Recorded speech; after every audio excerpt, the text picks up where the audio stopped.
Hello बच्चों, good morning and you are watching Jagriti online learning app. बच्चों, अपने जो क्लास ट्वेल्थ में जो प्रीवियस टॉपिक किया था वो अल्कोहल और अल्कोहल की क्या करवा दी अपन ने, केमिकल प्रॉपर्टीज़। ये टॉपिक अपना अल्कोहल का कंप्लीट हुआ यहाँ पे। लेकिन अब जो आज जो टॉपिक अपन करेंगे अल्कोहल से रिलेटेड ही है, लेकिन अल्कोहल से रिलेटेड में अपन करेंगे डिस्टिंग्विश टेस्ट ऑफ अल्कोहल। तो अपन को डिस्टिंग्विश करना है प्राइमरी, सेकेंडरी और टर्सरी अल्कोहल के बीच में डिस्टिंग्विश करना है। तो अपन हेडिंग लगा देते हैं distinguish test of alcohol. Distinguish test of alcohol, ये हो गया डिस्टिंग्विश टेस्ट ऑफ अल्कोहल है टॉपिक का नाम। और फर्स्ट जो है अपने वो अपन करते हैं विक्टर मेयर टेस्ट से, फिर लुकास टेस्ट या कोई भी एक ले लेते हैं। दो टेस्ट ही करने हैं अपन को। लुकास टेस्ट कर लेते हैं, लुकास टेस्ट इम्पोर्टेंट है। लुकास टेस्ट में कैसे अपन को डिस्टिंग्विश करना है इनके प्राइमरी, सेकेंडरी और टर्सरी अल्कोहल के बीच में। पहले अपन प्राइमरी, सेकेंडरी और टर्सरी अल्कोहल बताएंगे। तो ये जैसे अपन प्राइमरी अल्कोहल लुकास टेस्ट के अंदर जो रिएजेंट लेते हैं अपन, कौन सा रिएजेंट लेते हैं? Lucas reagent. और लुकास रिएजेंट क्या होता है?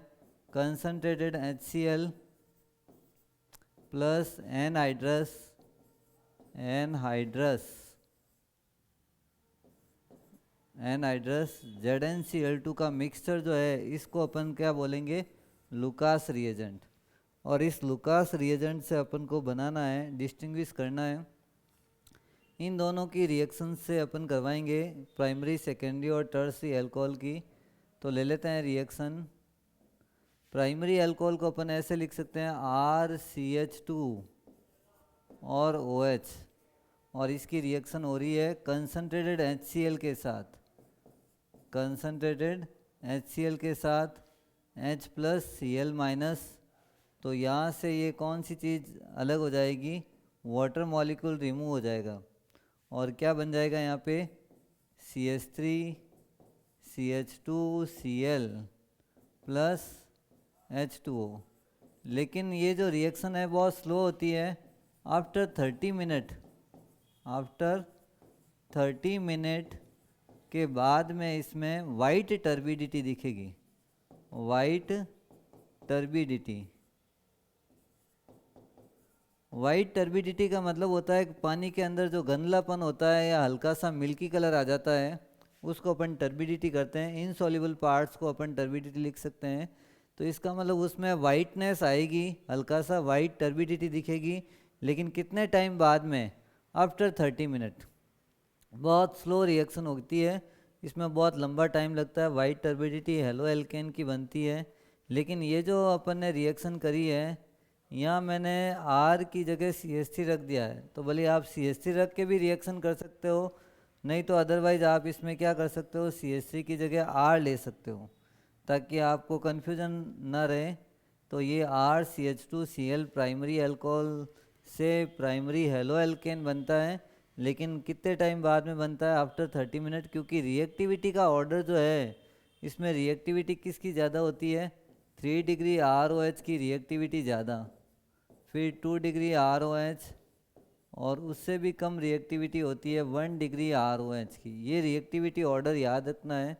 इसके बेस पे अपन बताएंगे ये 30 मिनट बाद में ये रिएक्शन होती है। और लगभग क्या हो जाता है इसमें? White turbidity. अब अपन सेकेंडरी अल्कोहल की बात करते हैं। RCH और OH। यहाँ एनहाइड्रस ZnCl को एज ए कैटलिस्ट लेते हैं। ZnCl2 का रोल भी है यहाँ पे। ये सेकेंडरी अल्कोहल है, प्लस इसकी रिएक्शन HCl के साथ और एनहाइड्रस ZnCl2 के साथ रिएक्शन होगी। तो यहाँ पे भी कौन सा मॉलिक्यूल रिमूव होगा? वाटर। लेकिन होगा कहाँ से? H यहाँ से और OH यहाँ से। H2O पूरा ही बाहर आ गया। और आने के बाद में क्या बन जाएगा यहाँ पे? R CH R और Cl प्लस H2O। तो ये भी हेलो एल्केन बना है, लेकिन सेकेंडरी बना है। सेकेंडरी का मतलब 2 डिग्री वाला, और 2 डिग्री और ये हेलो एल्केन में अपन देखते हैं यहाँ पे जो रिएक्टिविटी 2 डिग्री की 1 डिग्री से ज़्यादा होती है, लेकिन ये कितने टाइम बाद में देता है? After 5 minute. After 5 minute, after 5 minute आपकी ये वाइट टर्बिडिटी मिल जाएगी। तो इसको अपन क्या बोलते हैं? ये वाइट टर्बिडिटी मिलेगी, लेकिन सेकेंडरी 2 डिग्री अल्कोहल की बनेगी। अब अपन इसमें 3rd डिग्री 3 डिग्री की करवाएंगे, और 3 डिग्री की रिएक्शन कैसे करनी है अपन को? RCr R और OH प्लस HCl के साथ हो जाएगी, और करनी किसके साथ है? Anhydrous ZnCl2। अब एनहाइड्रस ZnCl2 का यहाँ पे रोल है डिहाइड्रेटिंग एजेंट। कौन सा रोल होता है यहाँ पे? डिहाइड्रेटिंग एजेंट है, जो वाटर मॉलिक्यूल को या मॉइस्चर को एब्जॉर्ब कर लेता है। तो यहाँ से H2O को रिमूव करेंगे, इसकी रिएक्टिविटी बहुत ज़्यादा फास्ट होगी। तो क्या बन जाएगा? RCr R, और यहाँ पर क्या आ जाएगा? Cl plus H2O। ZnCl2 और HCl की प्रेजेंस में है। HCl अपने पास कौन सी स्टेट में है? कंसनट्रेटेड, और इसमें अपन को मिलेगा इंस्टेंट टर्बिडिटी। Instant turbidity.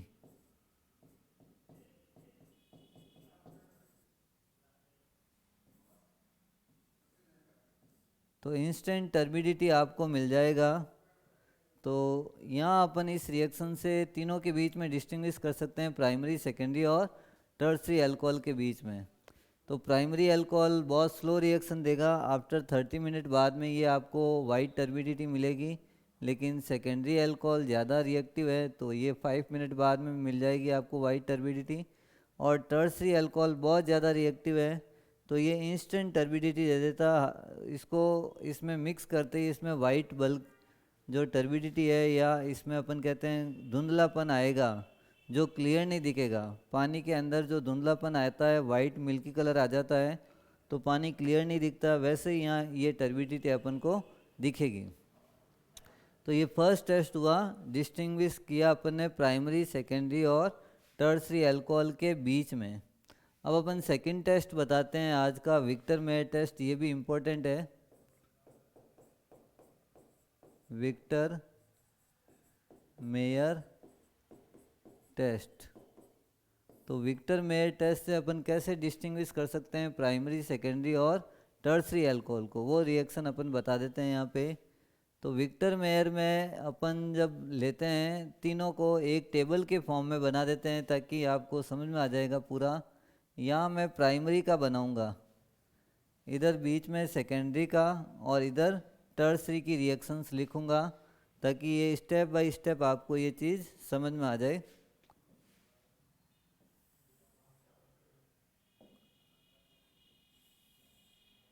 थोड़ा पेज आपको बड़ा लेना पड़ेगा, क्योंकि टेस्ट थोड़ा सा लंबा है।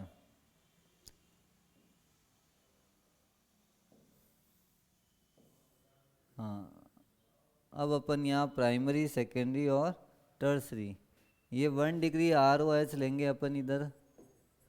ये कौन सा ले लेंगे? 2 डिग्री ROH। और इधर अपन कौन सा ले लेंगे? 3 डिग्री ROH। तीनों अल्कोहल लेंगे, 1 डिग्री, 3 डिग्री, 2 डिग्री। इनके स्ट्रक्चर्स बना देते हैं। RCH2 OH 1 डिग्री से आपको कैसे मालूम चलना है? OH से जो कनेक्ट कार्बन है वो होगा आगे, एक कार्बन से ही कनेक्ट है, तो 1 डिग्री। यहाँ आ जाएगा RCH, R और OH। ये कार्बन 2 कार्बन से कनेक्ट है, या 2 एल्काइल ग्रुप से कनेक्ट है। और RCr R और OH, ये तीनों अल्कोहल अपन ने बना दिए। अब यहाँ अपन कह रहे हैं कि इसकी रिएक्शन अपन सबसे पहले रेड फॉस्फोरस प्लस I2 से कराएंगे। पहले ये मैं रिएक्शंस बताऊंगा आपको। रेड फॉस्फोरस और I2 मिलके PI3 बनाते हैं, फॉस्फोरस ट्राई आयोडाइड। और ट्राई आयोडाइड की अगर अल्कोहल से रिएक्ट करवाते हैं तो आयोडो एल्केन बनता है। और आयोडो एल्केन में क्या बन जाएगा? RCH2 और आई बन गया, तो आयोडो एल्केन बना। अब इस आयोडो एल्केन की रिएक्शन वापस अपन किसके साथ करवाएंगे, AgNO2 के साथ। तो AgI के साथ बाहर निकल जाएगा, लगेगा कौन सा ग्रुप, NO2 ग्रुप यहाँ आ जाएगा, तो क्या बन जाएगा RCH2NO2, ये ग्रुप आ गया। तो नाइट्रो एल्केन बन गई। जब इसकी रिएक्शन AgNO2 के साथ करवाते हैं तो नाइट्रो एल्केन बना। अब इस नाइट्रो एल्केन का वापस रिएक्शन HNO2 के साथ नाइट्रस एसिड के साथ, जिसका स्ट्रक्चर ये ऐसा होता है OH single bond N double bond OH O। तो इसको अपन अगर लिखना है तो ये ऐसे लिख सकते हैं HNO2, इसी को क्या बोलते हैं, नाइट्रस एसिड। तो नाइट्रस एसिड में जब करेंगे तो NO2 से फर्स्ट कार्बन को क्या बोलते हैं, अल्फा। अल्फा से क्या रिमूव हो जाएगा, हाइड्रोजन H2, और ये H2 किसको रिमूव करेगा, O को। तो यहाँ क्या बन जाएगा R C double bond N, फिर यहाँ OH तो लगा हुआ ही है और NO2 लग गया। तो ये NO2 लग गया, तो यहाँ तक अपन पहुँच गए। और बाई प्रोडक्ट में H2O रिमूव हो गया। कौन सा प्रोडक्ट रिमूव हुआ, H2 यहाँ से और O यहाँ से। लिया क्या था अपन ने, HNO2 लिया था, नाइट्रस एसिड लिया था, जिसकी रिएक्शन प्राइमरी अल्कोहल के साथ प्राइमरी नाइट्रो एल्केन के साथ हुई है। और इसको अपन क्या बोलेंगे, नाइट्रोलिक एसिड लिख सकते हैं, नाइट्रोलिक एसिड। ये नाइट्रोलिक एसिड की रिएक्शन जब अपन वापस NaOH के साथ करवाते हैं तो यहाँ से H हट जाएगा और Na आ जाएगा, और इसमें आपको कैसा कलर मिल जाएगा, रेड कलर। अगर ये रेड कलर आता है इसका मतलब प्राइमरी अल्कोहलिज है। प्राइमरी अल्कोहल पता करने के लिए अपन ने ये बताया यहाँ पे रेड कलर कैसे आता है, कैसे अपन ने H और OH को रिमूव करना है और कैसे बनाना है। ऐसे ही अब अपन सेकेंडरी और टर्सरी की भी रिएक्शन करेंगे, साथ साथ में आपको बताते जाएंगे स्टेप कौन कौन से लेने हैं। फर्स्ट वही स्टेप है रेड फॉस्फोरस व I2, यहाँ ले लिया रेड फॉस्फोरस प्लस I2, तो इसमें OH हट जाएगा और I आ जाएगा, RCR और I, और यहाँ H लगा हुआ ही है, प्लस कहते हैं अपन H3PO3, ये रिमूव हो जाएगा, लेकिन बाई प्रोडक्ट लिखने की ज़रूरत नहीं है अपन को यहाँ पे। अब ये आयोडो एल्केन तो बन गया, इसकी रिएक्शन वापस किसके साथ हो जाती है, AgNO2 के साथ, और AgNO2 में AgI बाहर निकल जाएगा, RCH R और NO2 लग गया। और NO2 लगने के बाद में अपन कहते हैं इसकी रिएक्शन वापस किसके साथ करवाएंगे, HNO2 के साथ। ये HNO2 है जिसमें अपन कहेंगे यहाँ से H रिमूव होगा। इसको थोड़ा अलग कलर से बता देते हैं ताकि समझ में आए। यहाँ से H और यहाँ से क्या रिमूव हो जाएगा, OH। तो H और OH मिलके क्या बना देते हैं, H2O। जब इसको हीट करेंगे इन दोनों के साथ नाइट्रस एसिड को सेकेंडरी नाइट्रो एल्केन के साथ, तो अपन कहेंगे, ब्लैक से ही लिखते हैं ताकि कंफ्यूजन नहीं रहे, RC और R single bond N double bond O, फिर यहाँ क्या लगा हुआ NO2, और इसी की जब रिएक्शन वापस अपन किसके साथ करवाएंगे, यहाँ पे NaOH के साथ। ये करा दी वापस मैंने NaOH के साथ, तो अपन को ब्लू कलर मिल गया, ब्लू कलर। तो ये ब्लू कलर जब आता है, रेड की जगह ब्लू आ गया, तो आपको ये सोचना है इसके अंदर सेकेंडरी अल्कोहल है, प्राइमरी अल्कोहल नहीं है। और टर्सरी अल्कोहल के लिए वापस अपन टॉप पे आते हैं। टर्सरी अल्कोहल से कैसे डिस्टिंग्विश करना है, ये हो गया 3 डिग्री अल्कोहल। अब इसकी सबसे पहले रिएक्शन किसके साथ कराएंगे, रेड फॉस्फोरस प्लस I2, वही है, OH हट जाएगा, RCR R और I प्लस जो है H3PO3 निकल जाएगा, अब इसी की रिएक्शन वापस AgNO2 के साथ, और Ag और I बाहर निकल जाएंगे, पीछे बचा क्या, RCr R, और यहाँ लग गया NO2, नाइट्रो एल्केन बन गया। टर्सरी वाला बना है, सेकेंडरी वाला नहीं बना है। अब अपन को इसमें और आगे रिएक्शन करनी है। अब इसकी रिएक्शन अगर मैं किसके साथ करवा देता हूँ, HNO2 के साथ, और HNO2 का स्ट्रक्चर ये पढ़ा हुआ अपन ने। अब देखो इसमें अल्फा कार्बन पे पहले तो अपन ने अल्फा से H2 हटाया था, फिर H हटाया था, लेकिन इस पे तो अल्फा पे H है ही नहीं। अगर नहीं है तो नो रिएक्शन, तो यहाँ लिख देंगे नो रिएक्शन। और इसी में आपने अगर NaOH डाल दिया है तो इसका मतलब ये भी आगे रिएक्ट नहीं करेगा, तो ये कलर जो है कलरलेस मिलेगा आपको, कोई कलर नहीं मिलेगा, तो इसमें आपको कलरलेस मिलेगा।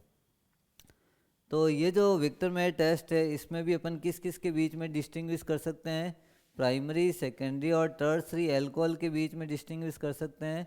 प्राइमरी अल्कोहल आपको रेड कलर देगा, सेकेंडरी अल्कोहल आपको ब्लू कलर देगा, और टर्सरी अल्कोहल आपको कलरलेस देगा। इसका मतलब इसमें कोई रिएक्शन भी नहीं होगी। इसको टेस्ट को आपको सिंपल तरीके से याद रखना है, तो इसको एक छोटा सा वर्ड याद रख लो, RBC टेस्ट। विक्टर मेयर का दूसरा नाम शॉर्ट में याद रखने का तरीका है RBC। ये क्यों लिखा मैंने, इसका रीज़न समझाता हूँ। R का मतलब रेड, B का मतलब ब्लू, और C का मतलब कलरलेस। RBC वर्ड से आपको कलर याद रह जाएंगे। बाकी ये 4 स्टेप चारों याद रखने हैं। फर्स्ट स्टेप में अपन ने किसके साथ रिएक्शन करी थी, रेड फॉस्फोरस वो I2। सेकेंड स्टेप में AgNO2 के साथ, थर्ड स्टेप में नाइट्रस एसिड के साथ, और फोर्थ स्टेप में अपन ने NaOH के साथ करी थी। अगर रेड कलर आता है तो प्राइमरी अल्कोहल है, ब्लू कलर आता है तो सेकेंडरी अल्कोहल है, और कोई कलर नहीं आता है तो टर्सरी अल्कोहल है।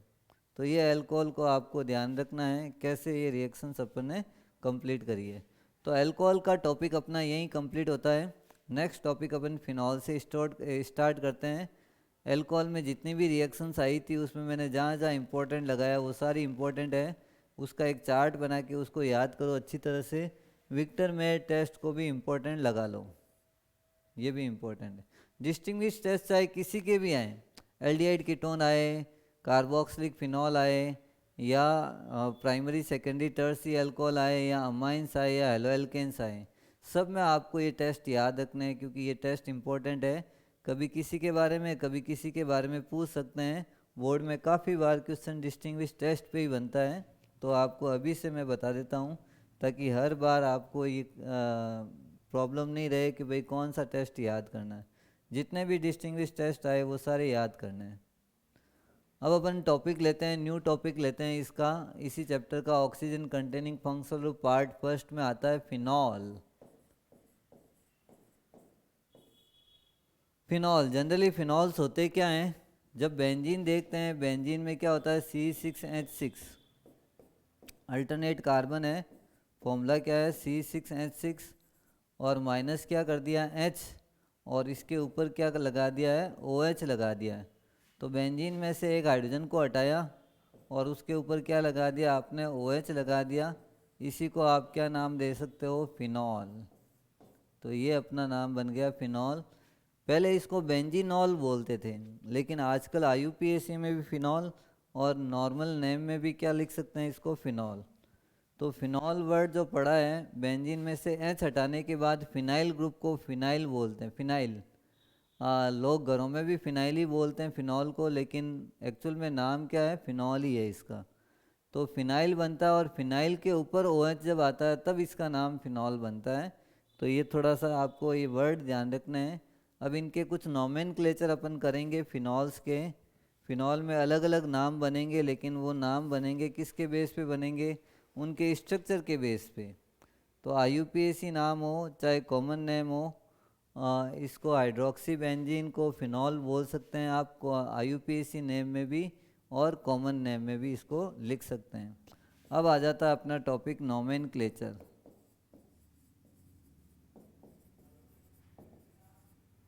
नॉमेनक्लेचर में अब इसका नाम लिखना है, फिनॉल का तो हो ही गया है। अब इसके अलावा कौन कौन से हैं वो जो नाम इम्पोर्टेंट है अपने काम के हैं। अगर OH यहाँ लगा हुआ है और CH3 यहाँ लगा हुआ है तो ये भी एक फिनॉल सी है, लेकिन ये मिथाइल के साथ फिनॉल बना हुआ है। तो इसका आपको कॉमन नेम जो है वो क्या लिखना पड़ेगा, ऑर्थोक्रिसॉल। ऑर्थो, मेटा और पैरा वर्ड, 3 वर्ड याद रखने हैं। OMP, ओम प्रकाश। O का मतलब ऑर्थो, M का मतलब मेटा और P का मतलब पैरा। ऑर्थो पास पड़ोस वाली कंडीशन, अगर एकदम पास पड़ोस में दोनों है तो इसको अपन क्या नाम देंगे, ऑर्थो। तो ऑर्थोक्रिसॉल। और इसका IUPAC नेम जब बनाना है तो फिनॉल में OH से नंबरिंग करेंगे 1 और 2। 2 पे क्या लगा हुआ है, मिथाइल, तो नाम बन गया 2 मिथाइल फिनॉल। क्या नाम बन गया ये, 2 मिथाइल फिनॉल। ये इसका IUPAC नेम है। अब इसकी कंडीशन अगर चेंज करते हैं, मिथाइल यहाँ नहीं लगा के कहीं और लगा देते हैं, OH यही है और CH3 यहाँ लगा दिया, तब इसका नाम क्या बनेगा और क्या बनेगा इसमें, तो अपन कहेंगे ये अब ऑर्थो की जगह मेटा पे आ गया। एक छोड़ के एक अगर लगा हुआ है, कंडीशंस ये है कि ये ज़रूरी नहीं है कि यहाँ 1 ये रहे 3 ये रहे, 1 ये भी हो सकता है 3 ये भी हो सकता है। 1 2 3 कहीं से भी आप करो, चाहे क्लॉकवाइज करो चाहे एंटी क्लॉकवाइज। अगर ये 1 3 वाली कंडीशन आएगी तो इसमें वर्ड यूज करना है मेटाक्रिसॉल, M क्रिसॉल। मेटा वर्ड यहाँ यूज लेना है और इसी का आपको IUPAC नेम मिल जाएगा 3 मिथाइल फिनॉल। 3 methyl phenol. तो ये 3 मिथाइल फिनॉल इसका IUPAC नेम है। एक और नाम बताते हैं, जब आमने सामने OH और CH3 आ जाते हैं तो आपको कैसे नाम बनाना है।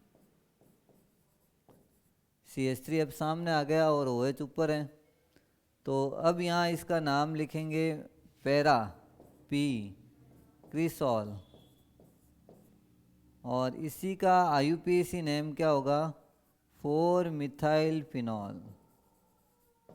4 मिथाइल फिनॉल। तो ये इनके IUPAC नेम हो गए। और इन IUPAC नेम को अपन ने कैसे बनाया है, कैसे नंबर के बेस पे करा है। OH एक फंक्शनल लूप है, वहीं से आपको ये नंबरिंग स्टार्ट करनी है और इस नंबरिंग के बेस पे अपन ने फिनॉल्स के ये नाम लिखे हैं। इसके अलावा कुछ और नाम भी अगर अपन बताएंगे तो अगर 2 OH आ जाएं तो इनका क्या नाम होगा, और 2 की जगह 3 OH आएंगे तो उनका क्या नाम होगा। तो यहाँ अपन कुछ नाम और बताएंगे, तो इसी नोमेनक्लेचर टॉपिक में यहाँ बता रहे हैं कुछ नाम और। ये देखो, अगर 2 OH आ जाए, बेंजीन बना दिया, OH और OH दोनों पास पड़ोस पे, आसपास वाले या नेबर कार्बन पे OH लगे हुए हैं, अल्टरनेट आता है तो ये कंडीशन होगी, और आमने सामने आएंगे तो ये कंडीशन होगी, यहाँ OH और यहाँ OH। तो तीनों कंडीशन अपन ने बता दी यहाँ पे। फर्स्ट और सेकंड पे आ रहा है तो इसका नाम जो रखेंगे, अब फिनॉल नहीं रखेंगे क्योंकि इसको OH को भी लेंगे तो भी फिनॉल और उस OH को लेंगे तो भी फिनॉल, तो डाई फिनॉल नहीं लिखना, आपको नाम लिखना है बेंजीन। अब बेंजीन लगाएंगे, बेंजीन 1,2 डाई ऑल। ये इसका IUPAC नेम है। आई कर देता हूँ ताकि आपको याद रहे कौन सा IUPAC नेम है, बेंजीन 1,2 डाई ऑल। और अगर यहीं इसका कॉमन नेम बनाना है तो कैटेकॉल लिखते हैं, कैटेकॉल। कैटेकॉल कौन सा नाम हो गया, ये इसका कॉमन नेम है। कैटेकॉल के बाद में यहाँ अपन आते हैं 1 2 3 वाली कंडीशंस, तो ये आ जाएगी बेंजीन 1,3 डाई ऑल। ये IUPAC नेम है और इसी का अगर कॉमन नेम बनाना है तो क्या लिखेंगे, रिसोर्सिनॉल, रिसोर्सिनॉल। और लास्ट जो है अगर पैरा पे लग गया तो क्या लिखेंगे, बेंजीन 1,4 डाई ऑल। और इसी का जब कॉमन नेम लिखना है अपन को तो क्विनॉल, क्विनॉल। तो ये इनके तीनों के अपन ने नाम बताए। एक दो और ट्राई कर लेते हैं ताकि आपको ये IUPAC में कोई कन्फ्यूज़न नहीं रहे। अब इनके IUPAC करते हैं। तो क्विनॉल, कैटेकॉल, रिसोर्सिनल, दो OH के लिए वर्ड यूज किया है। अब यहाँ अगर कुछ एक्स्ट्रा नाम अगर अपन को करना है तो ये नाइट्रो लगा दिया। नाइट्रो एक फंक्शनल ग्रुप नहीं है तो, लेकिन नंबरिंग तो OH से ही करनी है। O फर्स्ट है, ये NO2 सेकंड है, तो नाम क्या रखेंगे? 2 नाइट्रोफिनॉल।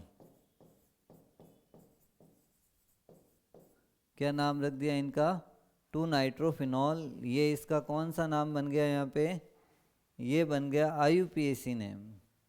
इसके अलावा एक और नाम बना देते हैं। ये नाम है, लास्ट एक और ट्राई कर लेते हैं। OH यहीं रखा हुआ है, NO2 यहाँ है, एक NO2 यहाँ है और एक NO2 यहाँ है, तो 3 NO2 लगा दिए। अब इन तीनों के लिए अपन क्या नाम लिखेंगे? यहाँ पे OH से नंबरिंग करना, 1 2 3 4 5 और 6। तो नाइट्रो की पोजीशन देखो, 2 पे है, 4 पे है और 6 पे है। तो क्या लिखेंगे इसके लिए? 2, 4, 6 ट्राई नाइट्रोफिनॉल, ट्राई नाइट्रोफिनॉल। ये इसका IUPAC नेम है। इसके अलावा इसका एक कॉमन नेम भी पॉसिबल है जिसको अपन बोलते हैं पिक्रिक एसिड, पिक्रिक एसिड। हालांकि ये एसिडिक ग्रुप कोई नहीं है इसके अंदर, लेकिन स्ट्रॉन्ग एसिडिक करेक्टर है, इसलिए इसका नाम पिक्रिक एसिड पड़ा है। अदरवाइज इसका जो IUPAC नेम है वो तो ध्यान रखना ही है। पिक्रिक एसिड इसका एक कॉमन नेम है, स्ट्रॉन्ग एसिडिक करेक्टर के कारण आ रहा है, नाइट्रो ग्रुप के कारण आ रहा है। तीनों नाइट्रो ग्रुप अगर लगे हुए हैं 2 4 6 पे और OH के साथ लगे हुए हैं तो ही इसको नाम में क्या बोलेंगे यहाँ पे? Picric acid. अब अपना IUPAC नोमेनक्लेचर कंप्लीट हुआ। अब अपन टॉपिक की बात करेंगे प्रिपरेशंस ऑफ फिनॉल्स की। फिनॉल को अपन लेबोरेटरी में या लैब में कैसे प्रिपेयर करेंगे वो मेथड अपन यहाँ करेंगे। तो टॉपिक का नाम ले लेते हैं अपन, प्रिपरेशंस ऑफ फिनॉल्स। तो टॉपिक ले लेते हैं, न्यू टॉपिक ले लेते हैं फिनॉल्स के अंदर ही, प्रिपरेशन ऑफ फिनॉल। फिनॉल की प्रिपरेशंस करनी है, करनी कैसे है, क्या बनेगा, कैसे बनेगा, ये सारी चीज़ें अपन क्लियर करते हैं यहाँ पे। फर्स्ट है फ्रॉम बेंजीन, फ्रॉम बेंजीन। ये हालांकि RBC में ये रिएक्शंस हैं।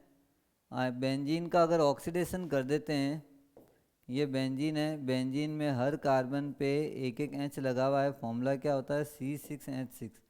अगर इसकी रिएक्शन हाफ O2 के साथ और किसकी प्रेजेंस में कराते हैं? V2O5 vanadium pentoxide. ये वेनेडियम पेंटाऑक्साइड यहाँ पर एक स्ट्रॉन्ग ऑक्सीडाइजिंग एजेंट है जिसका काम क्या करना है? ऑक्सीडेशन करना है। और इसको ऑक्सीडेशन करने के बाद में ये बेंजीन में यहाँ हर एक कार्बन पे मैंने क्या बोला हुआ? H लगा हुआ है। तो यहाँ O और C, H और C के बीच में O आ जाएगा, तो यहाँ पर क्या बन जाएगा? फिनॉल बन गया। तो फर्स्ट रिएक्शन हो गई, हालांकि ज़्यादा इम्पोर्टेंट नहीं है, इसी को अपन क्या बना सकते हैं? फिनॉल। तो ये फिनॉल बना, लेकिन बना किससे? बेंजीन से बना है। और तो ऑक्सीडेशन ऑफ बेंजीन भी लिख सकते हैं या फ्रॉम बेंजीन भी लिख सकते हैं। सेकेंड रिएक्शन है from benzene diazonium chloride, from benzene diazonium chloride.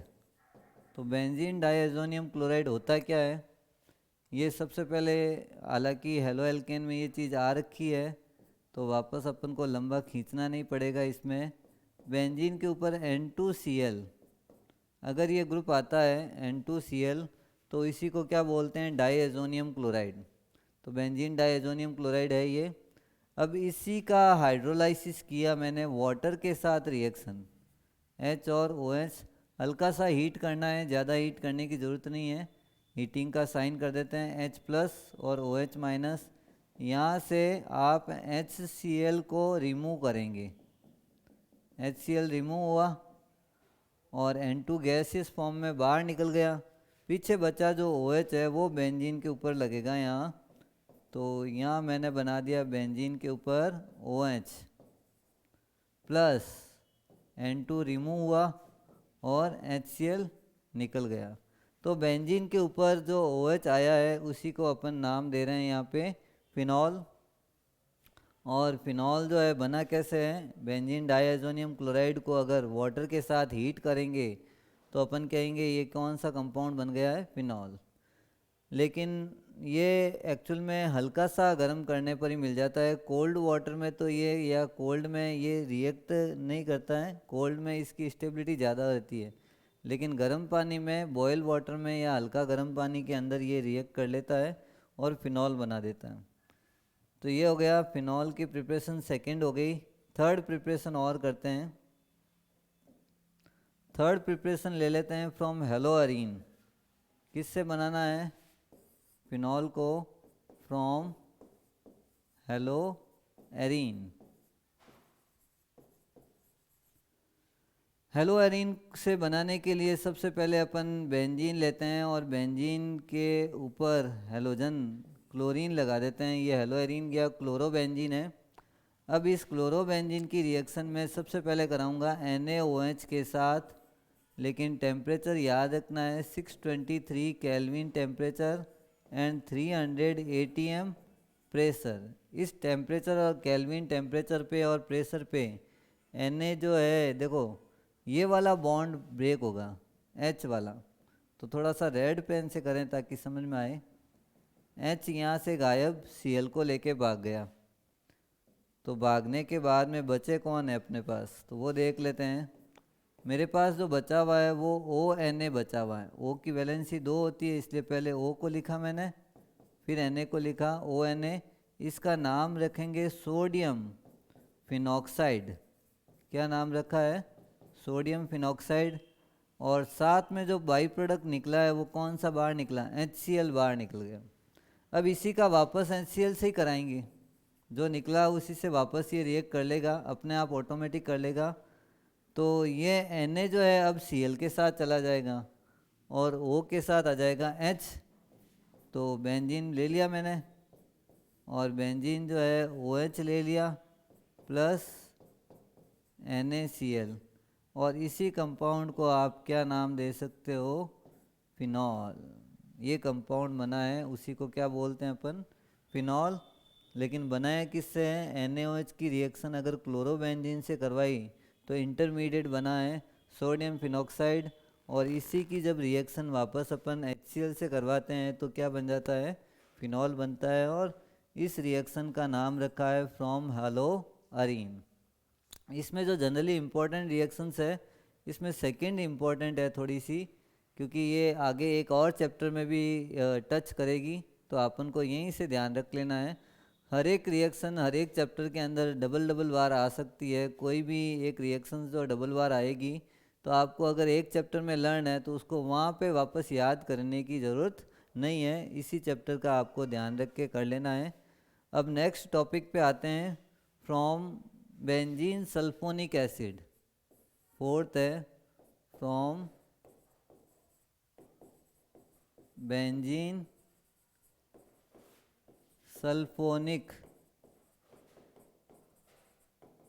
Acid. अब बेंजीन सल्फोनिक एसिड होता क्या है, ये बेंजीन ले लिया और बेंजीन के ऊपर आपको लगाना है SO3H। बेंजीन का सल्फ्यूरिक एसिड से रिएक्शन से ये बनता है बेंजीन सल्फोनिक एसिड। शॉर्ट में इसको लिख सकता हूँ BSA, बेंजीन सल्फोनिक एसिड। अब इसी की जब रिएक्शन अपन किसके साथ कराएंगे, NaOH के साथ। ये एसिड है और ये NaOH बेस है। तो एसिड और बेस में इनमें रिएक्शन होगी और ये H यहाँ से हटा, OH को लेके भागा। तो पीछे बचा क्या अपने पास, SO3Na, और जो रिमूव हुआ है वो उसका नाम है water H2O, sodium benzene sulphonate. नाम लिख देता हूँ मैं आपको, सोडियम बेंजीन सल्फोनेट। ये एक इंटरमीडिएट बना, हालांकि फिनॉल नहीं बना अभी भी। अब इसमें मैं वापस 2 मॉलिक्यूल NaOH के और लूँगा। कुल मिला के NaOH से ही रिएक्शन करवाती जानी है अपन को। तो यहाँ मेरे को देखो 2 मॉलिक्यूल लेने से क्या बन जाएगा, एक Na यहाँ से भाग गया, Na2CO3 को रिमूव करेगा, दूसरा यहाँ से वाटर भी निकल गया, ये वाटर रिमूव हुआ। अब अपने पास सिर्फ एक चीज़ बचा है ONA, उसको बेंजीन के ऊपर लगाएंगे। तो ये बेंजीन ले लिया और बेंजीन के ऊपर अपन ने लगा दिया ONA, सोडियम फिनॉक्साइड, और प्लस निकला क्या है, Na2SO3 बाहर निकल गया, प्लस वाटर भी रिमूव हुआ। ये रिमूव होने के बाद में अब यहाँ ONA की जब वापस अपन HCl के साथ रिएक्शन कराएंगे, एसिडिक मीडियम में HCl ले लिया, एसिडिक मीडियम में HCl, तो H तो आ जाएगा O के साथ और Na चला जाएगा Cl के साथ, क्योंकि HCl में H प्लस होता है, Cl माइनस होता है। तो ये बेंजीन आया और इस पे बन गया OH, प्लस जो मॉलिक्यूल रिमूव हुआ है उसको नाम देते हैं NaCl। ये इंटरमीडिएट बना है, उसका नाम अपन लिख सकते हैं सोडियम फिनॉक्साइड, और लास्ट जो प्रोडक्ट बना है वो है फिनॉल अपना। तो इतने सारे स्टेप करने के बाद में अपन को क्या मिल रहा है, फिनॉल मिल रहा है। तो थोड़ा सा ये ध्यान रखना है कौन सी रिएक्शंस है, फोर्थ अपनी फ्रॉम बेंजीन सल्फोनिक एसिड, ये RBSE CBSE दोनों में है, इसको भी आप इम्पोर्टेंट लगा सकते हैं। तो ये फिनॉल बना। अब अगला एक और कमर्शियल प्रिपरेशंस है जिसमें फिफ्थ है, ये भी इम्पोर्टेंट है, from cumene, from cumene.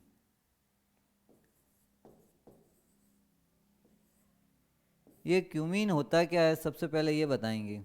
Benzene के ऊपर आइसोप्रोपाइल का ग्रुप जब लग जाता है, ये CH, CH3 और CH3, इधर लगाओ चाहे इधर लगाओ एक ही बात है।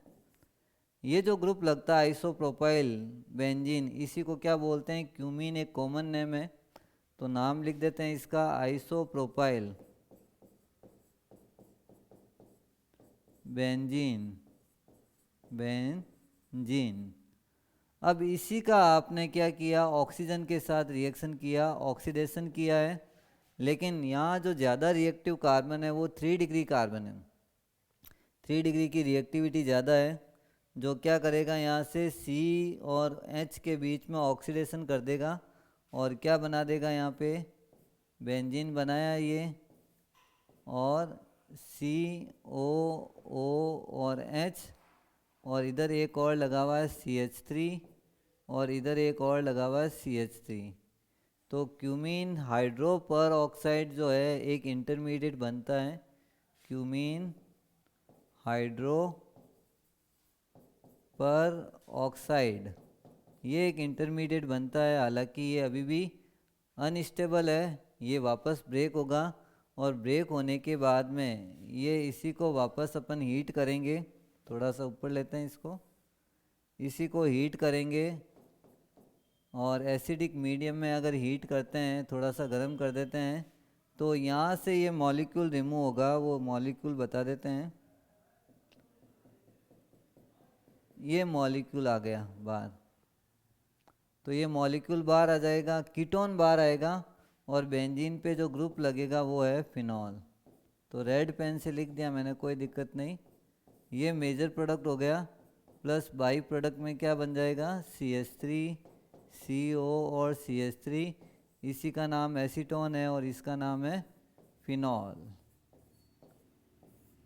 तो ये फिनॉल अपना मेजर प्रोडक्ट बना, लेकिन बनाया किससे, क्यूमीन से बनाया। तो इसको भी एक अपन इम्पोर्टेंट लगाते हैं, कैसे अपन ने क्यूमीन से फिनॉल बनाया है।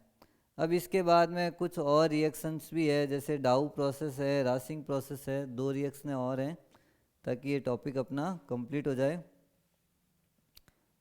न्यू पेज से करते हैं। डाउ प्रोसेस 6 रिएक्शन।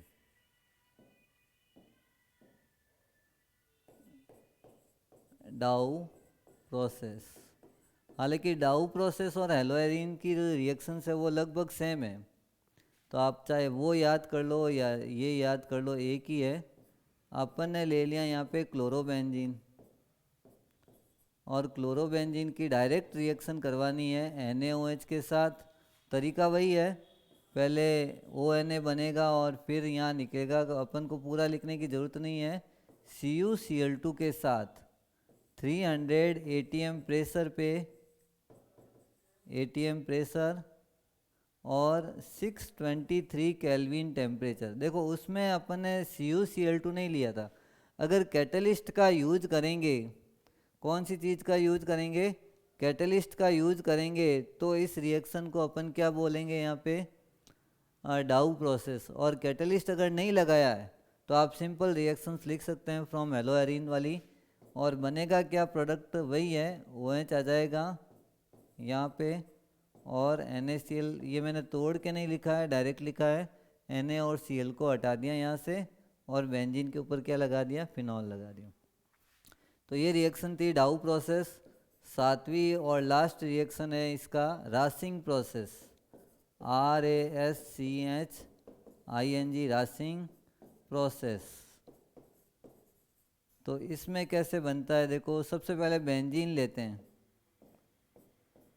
ये बेंजीन ले लिया, और बेंजीन की HCl के साथ और हाफ O2 के साथ रिएक्शन करवाएंगे। यही CuCl2 की रिएक्शन में बेंजीन ले लिया। बेंजीन की किसके साथ करी है अपन ने? HCl और हाफ O2 के साथ CuCl2 की प्रेजेंस में। तो ये यहाँ बेंजीन पे भी एक H लगा हुआ है, ये H और O मिलके क्या बना देंगे? HCl। और यहाँ एक क्लोरोबेंजीन बन गया इंटरमीडिएट। हालांकि ये अभी प्रोडक्ट नहीं है अपना, फिनॉल नहीं बना है, लेकिन एक इंटरमीडिएट बना है। अब इसी की जब वापस रिएक्शन कराएंगे क्लोरोबेंजीन की वाटर के साथ, ये रासिंग प्रोसेस है। क्लोरोबेंजीन ले लिया, और वाटर का फॉर्मूला क्या होता है? H और OH, H plus OH minus silica की प्रेजेंस में, SiO2 सिलिका। रेत होता है वैसे तो सिलिका, इस टाइप से। और आपको क्या करना है, यहाँ से कौन से मॉलिक्यूल को एलिमिनेट करना है? HCl को एलिमिनेट करना है, और करने के बाद में आपको प्रोडक्ट बनाना है फिनॉल। ये बेंजीन बना दिया और OH लगा दिया, प्लस बन गया बाई प्रोडक्ट HCl। तो ये जो बना मेजर प्रोडक्ट फिनॉल। तो ये लास्ट 2 रिएक्शन मैंने यहाँ आज लिखवाई है। एक तो डाउ प्रोसेस यहाँ ज़रूरी है, इम्पोर्टेंट है। ये हेलोएरिन वाली जो रिएक्शंस है उसी में ही डाउ प्रोसेस आप लिख सकते हो। तो थोड़ा सा मैं वापस यहाँ एक बार समझा देता हूँ डाउ प्रोसेस क्या है। CuCl2 अगर लिया तो आपको यही रिएक्शन याद रखनी है। हेलोएरिन अगर नहीं याद रखोगे तो भी चल जाएगा, लेकिन डाउ प्रोसेस वाली रिएक्शंस को याद रखना है। सेम 300 ATM प्रेशर और 623 केल्विन टेम्परेचर पे इन दोनों को रिएक्शन करवाते हैं अपन NaOH को क्लोरोबेंजीन के साथ, तो आपको फिनॉल मिल जाएगा। और यही बेंजीन की पहले HCl हाफ O2 से तो क्लोरोबेंजीन बनाया, CuCl2 की प्रेजेंस में, दोनों में कैटलिस्ट सेम है, रासिंग और डाउ में। और फिर वाटर के साथ सिलिका की प्रेजेंस में अगर ये रिएक्शन करवाते हैं अपन, तो अपना मेन फिनॉल मिल जाएगा। तो ये रिएक्शन अपन यहीं फिनिश करते हैं। इसके अलावा कोल टार से भी मिल सकता है। जो कोल टार वर्ड का मतलब होता है पेट्रोलियम प्रोडक्ट, पेट्रोलियम के कुएँ होते हैं उनके साथ बाई प्रोडक्ट के फॉर्म में आपको फिनॉल मिल सकता है। पेट्रोल में आपको केरोसिन, डीजल, पेट्रोल वगैरह ये सारी चीज़ें, पेट्रोलियम जेली, वैसलीन वगैरह ये सारी चीज़ें मिलती है। उसमें एक प्रोडक्ट और आपको फिनॉल ऐड मिल सकता है, उसको आपको रिफाइनिंग कर करके आपको उसमें क्या बना सकते हैं? फिनॉल को प्रिपेयर कर सकते हैं। ये सारे मेथड आप फिनॉल का यूज़ जो है घर में, जो अपन कहते हैं जो क्लीनिंग करने के लिए, फर्श को क्लीन करने के लिए, या फर्श पे बैक्टीरिया या जर्म्स नहीं लगे, उसको क्लीन करने के लिए आप फिनॉल का यूज़ ले सकते हैं। आगे अपन इनकी फिजिकल प्रॉपर्टीज़ और इनके यूजेज भी बताएंगे, केमिकल प्रॉपर्टीज़ भी करेंगे। तो नेक्स्ट जो क्लास है उसमें ये सारी चीज़ें अपन क्लियर करेंगे। आज की क्लास में अपन इतना ही रखते हैं।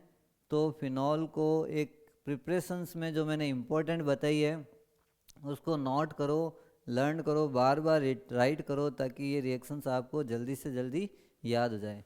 Thank you for joining this class.